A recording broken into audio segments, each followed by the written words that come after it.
নমস্কাৰ মোৰ অন্য এটি ভিডিঅ'লৈ স্বাগতম জনাইছোঁ। আজি মই আপোনালোকলৈ চুজিৰ মিঠা ইডলি ৰেচিপি এটা লৈ আহিছোঁ। আপোনালোকে ঘৰত সহজতে বনাব পাৰিব। তেতিয়াহ'লে আহকচোন ভিডিঅ'টোৰ মাজলৈ। মিঠা ইডলি বনাবলৈ এয়া মই কাপটোৰে 2 কাপ চুজি ল'ম। আপোনালোকে কম বেছি পৰিমাণেও ল'ব পাৰে। এয়া মই 2 কাপ চুজি ল'লোঁ।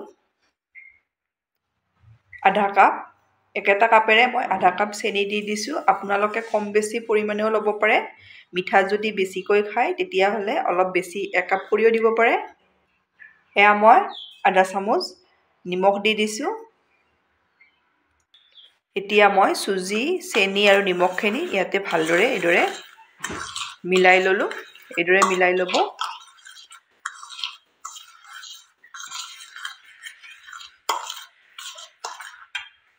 এতিয়া মই ইয়াতে চুজি দিয়া কাপটোৰে 1 কাপ গাখীৰ দি দিম। এয়া মই 1 কাপ গাখীৰ দি দিছোঁ। এইখিনি মই ভালদৰে মিলাই ল'ম। গাখীৰৰ লগত ভালদৰে মই এয়া মিক্স কৰি ল'লোঁ। এতিয়া মই আধা ঘণ্টা সময় ঢাকনিৰে ঢাকি এইদৰে থৈ দিম। এয়া মোৰ 30 মিনিট সময় হৈ গ'ল। চুজিখিনি ভালদৰে ফুলিছে। এতিয়া মই ইয়াতে এয়া এচামুচ বাটাৰ দি দিছোঁ। বাটাৰ দি এইখিনি ভালদৰে আকৌ এইদৰে মিলাই ল'ম। আপোনালোকৰ ওচৰত বাটাৰ নাথাকিলে ঘি দিব পাৰিব। ঘি নাথাকিলে ৰিফাইন দিব পাৰিব। কিন্তু ঘি আৰু বাটাৰ দিলে ইডলিকেইটা খাবলৈ খুবেই ভাল হয়। ইডলিকেইটা আৰু টেষ্ট হ'বলৈ এয়া মই 2 চামুচ পাউডাৰ গাখীৰ দি দিছোঁ। এয়া 1 চামুচ দিলোঁ। এয়া মই 2 চামুচ। আকৌ ভালদৰে এইখিনি মিলাই ল'ম। এবাৰ এইদৰে আপোনালোকে ট্ৰাই কৰিবচোন। বহুত বেছি ভাল পাব।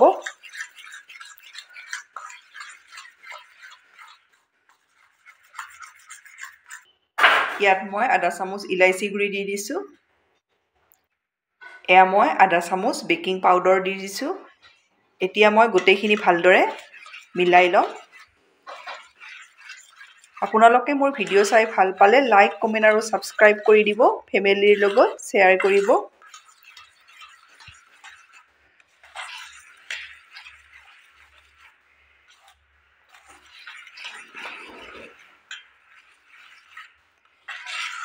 এইখিনি মোৰ ৰেডি হৈ গ'ল। এইটো জোখতে ৰখাব লাগে। ইয়াতকৈ বেছি ডাঠ, বেছি বা পনীয়াও কৰিব নালাগে। কেকৰ বেটাৰতকৈ অলপ ডাঠকৈ ৰাখিব লাগে। এইখিনি মোৰ ৰেডি হৈ গ'ল। এতিয়া এইখিনি মই ছাইড কৰি থৈ দিম। এয়া মই ইডলি বনাবলৈ ষ্টেণ্ডডাল লৈছোঁ। ইয়াত মই অলপ এইদৰে বাটাৰ সানি ল'ম। তেতিয়া ইডলিকেইটা উলিয়াবলৈ ভাল হয়। আপোনালোকে বাটাৰ নহ'লে ৰিফাইন দি দিব। এইদৰে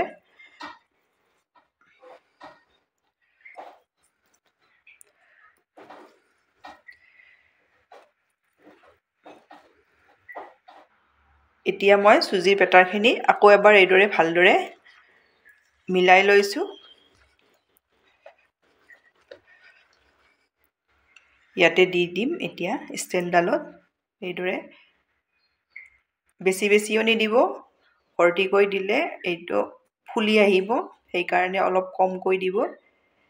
এইদৰে দি যাম।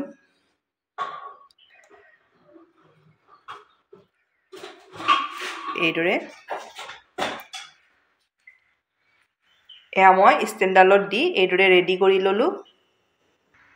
এয়া মই গেছত এগিলাচ পানী এইদৰে কুকাৰ এটাত গৰম কৰি লৈছোঁ। বেছি পানী নিদিব। 1 গিলাচ পানী দি দিব। বেছি পানী দিলে ইডলিকেইটাৰ ওপৰত পানী আহি যাব পাৰে। সেইকাৰণে আপোনালোকে পানীটো কমকৈ দিব। এইদৰে মই ঢাকনিৰে ঢাকি 10 মিনিট সময় এয়া মই 10 মিনিট সময়ৰ পাছত চাইছোঁ। দেখিছেনে ইডলিকেইটা কিমান ধুনীয়াকৈ ফুলি আহিছে। এতিয়া মই উলিয়াই ল'ম। এয়া মই নমাই ল'লোঁ। 2 মিনিট সময় ঠাণ্ডা হোৱাৰ কাৰণে থৈ দিম। গৰমে গৰমে উলিয়ালে ভাঙি যাব পাৰে। সেইকাৰণে অলপ ঠাণ্ডা কৰি ল'ম। এয়া মই 2 মিনিট সময়ৰ পাছত ছুৰীখনেৰে এইদৰে উলিয়াই ল'ম। এয়া দেখিছেনে কিমান ধুনীয়া হৈছে। এইদৰে মই গোটেইকেইটা উলিয়াই ল'ম।